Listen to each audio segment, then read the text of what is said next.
नमस्कार।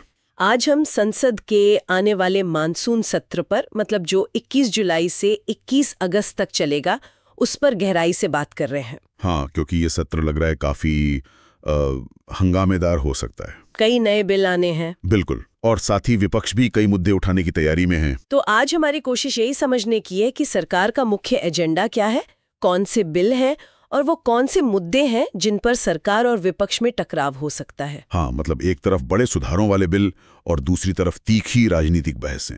एक दिलचस्प कॉम्बिनेशन लग रहा है। बिल्कुल। तो चलिए पहले सरकार के एजेंडे पर भी नजर डालते हैं। सबसे अहम बिल कौन सा लग रहा है? शायद इनकम टैक्स वाला। हाँ, इनकम टैक्स बिल 2025 ये बहुत बड़ा बदलाव है। 1961 का जो पुराना कानून है ना, उसको ये पूरी तरह बदल देगा। पूरी तरह? हाँ, और अप्रैल 2026 से लागू होगा। कह रहे हैं कि करीब 285 बदलाव है इसमें। अरे बाप रे, 285? हाँ, मकसद है टैक्स सिस्टम को मॉडर्न बनाना, सिंपल करना, भाषा आसान करना, पुराने जो नियम बेकार हो गए उन्हें हटाना और हाँ, कोर्ट कचहरी कम करना। अच्छा, और वो जो असेसमेंट ईयर की जगह टैक्स ईयर की बात है, वो क्या है? सिर्फ नाम बदला है? नहीं, सिर्फ नाम नहीं। देखिए, टैक्स ईयर जो है वो दुनिया भर में जैसे चलता है उसके ज्यादा करीब है। शायद इससे कैलकुलेशन वगैरह आसान हो जाए। ये पूरी टैक्स प्रणाली को आधुनिक बनाने की एक बड़ी कोशिश का हिस्सा है, कह सकते हैं। और इसी तरह के बड़े बदलाव समुद्री और बंदरगाह क्षेत्र में भी सुनने में आ रहे हैं। हाँ बिल्कुल, वहां तो कई पुराने कानून हैं। मतलब 1908 का इंडियन पोर्ट्स एक्ट, 1958 का मर्चेंट शिपिंग एक्ट। 1908? वो तो 100 साल से भी ज्यादा पुराना हो गया। हाँ, और 1856 का बिल्स ऑफ लैडिंग एक्ट भी है। तो Indian ports bill, merchant shipping bill, coastal shipping bill, carriage of goods by sea bill, bills of lading bill, ये सब आ रहे हैं। तो मतलब पूरे समुद्री क्षेत्र का कायापलट। एक तरह से हाँ, कोशिश यही है कि आज की जरूरत के हिसाब से नियम बने, पुराने हटाकर नए लाए जाएं, ताकि भारत का जो समुद्री व्यापार है, पोर्ट्स हैं, वो ग्लोबल लेवल पर कम्पीट कर सकें। ठीक है। एक और बिल है जन विश्वास संशोधन बिल 2025। ये कारोबार में आसानी के लिए है। हाँ, इसका मेन आइडिया है कि जो छोटे मोटे उल्लंघन होते हैं ना कई कानूनों में, उनको अपराध की कैटेगरी से बाहर निकालना। अच्छा, कितने प्रावधान है ऐसे?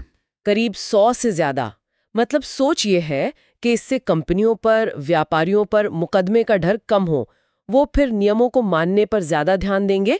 इससे बिजनेस का माहौल सुधरेगा। ये तो अच्छी बात लगती है। और खनन क्षेत्र के लिए माइंस एंड मिनरल्स बिल। हाँ, माइंस एंड मिनरल्स विकास और विनियमन संशोधन बिल 2025। इसमें माइनिंग लीज के नियमों में सुधार की बात है, ताकि प्राइवेट सेक्टर जो है हाँ, वो जरूरी और गहरे खनिजों की खोज और खनन में ज्यादा इंटरेस्ट ले। सरकार चाहती है कि जो स्ट्रेटेजिक मिनरल्स हैं उनमें प्राइवेट इन्वेस्टमेंट बढ़े। इनके अलावा भी तो लिस्ट लंबी है। मणिपुर जीएसटी बिल, आईएम संशोधन बिल। हाँ, जियो हेरिटेज साइट्स बिल, राष्ट्रीय खेल शासन बिल, एंटी डोपिंग वाला बिल और हाँ, मणिपुर में राष्ट्रपति शासन बढ़ाने पर भी चर्चा होगी और उससे जुड़े फाइनेंशियल काम भी। तो एजेंडा तो वाकई बहुत बड़ा है सरकार का। काफी महत्वाकांक्षी लग रहा है। निश्चित तौर पर। चलिए अब आते हैं विपक्ष के मुद्दों पर। वो किन बातों पर सरकार को घेरने की तैयारी में है? क्या मुद्दे ज्यादा गर्मा सकते हैं? देखिए, सबसे अहम मुद्दा तो राष्ट्रीय सुरक्षा का लग रहा है।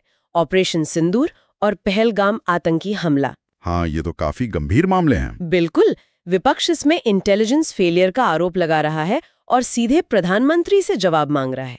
अच्छा, और दूसरा बड़ा मुद्दा है बिहार में वोटर लिस्ट का स्पेशल रिवीजन, जिसे एसआईआर कह रहे हैं। हाँ, सुना है इसके बारे में। विपक्ष का आरोप है कि इसमें खास कम्युनिटी के वोटरों के नाम लिस्ट से हटाए जा रहे हैं। मतलब उनके वोटिंग अधिकार छीनने की कोशिश है। ये बहुत सीरियस इल्जाम है। और कोई अंतर्राष्ट्रीय मुद्दा भी है? हाँ, वो अमेरिका के पूर्व राष्ट्रपति ने जो दावा किया है भारत पाक संघर्ष विराम कराने का, उस पर भी विपक्ष सरकार की विदेश नीति पर सवाल खड़े कर रहा है। और इनके अलावा? वो तो है ही, SC/ST, महिलाओं, अल्पसंख्यकों पर अत्याचार के मुद्दे, बेरोजगारी, महंगाई, ये सब तो विपक्ष उठाएगा ही। ये पारंपरिक मुद्दे हैं।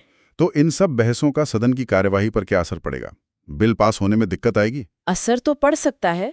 देखिए, विपक्ष चाहेगा कि इन मुद्दों पर, खासकर सुरक्षा और वोटर लिस्ट वाले मामले पर डिटेल में चर्चा हो। प्रधानमंत्री बयान दे। और अगर सरकार तैयार नहीं हुई तो फिर वही होगा, हंगामा, नारेबाजी, वॉकआउट, जैसा पहले भी देखा है हमने। इससे जो जरूरी बिल हैं उनको पास कराने में सरकार को दिक्कत आ सकती है, देरी हो सकती है। यानी एक तरफ सरकार का लेजिस्लेटिव एजेंडा और दूसरी तरफ विपक्ष की राजनीतिक जवाबदेही की मांग। बिल्कुल, एक तरह की खिंचतान दिखेगी। सरकार चाहेगी बिल पास हो, विपक्ष चाहेगा सरकार जवाब दे।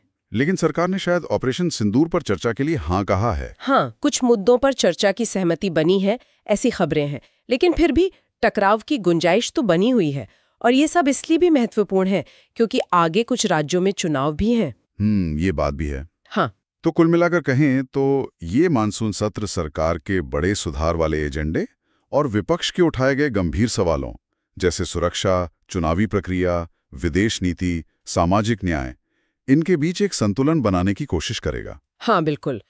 और जाते जाते एक सवाल छोड़ जाते हैं सोचने के लिए। हाँ, कि इन खास बिलों और तात्कालिक बहरफल से हटकर अगर देखें तो जिस तरीके से इन सेंसिटिव मुद्दों को इस सत्र में हैंडल किया जाता है, चाहे वो बहस से हो, विरोध से हो या किसी सहमति से, वो तरीका आने वाले समय में भारत के संसदीय लोकतंत्र के काम करने के ढंग और उसकी सेहत के बारे में क्या गहरे इशारे देगा।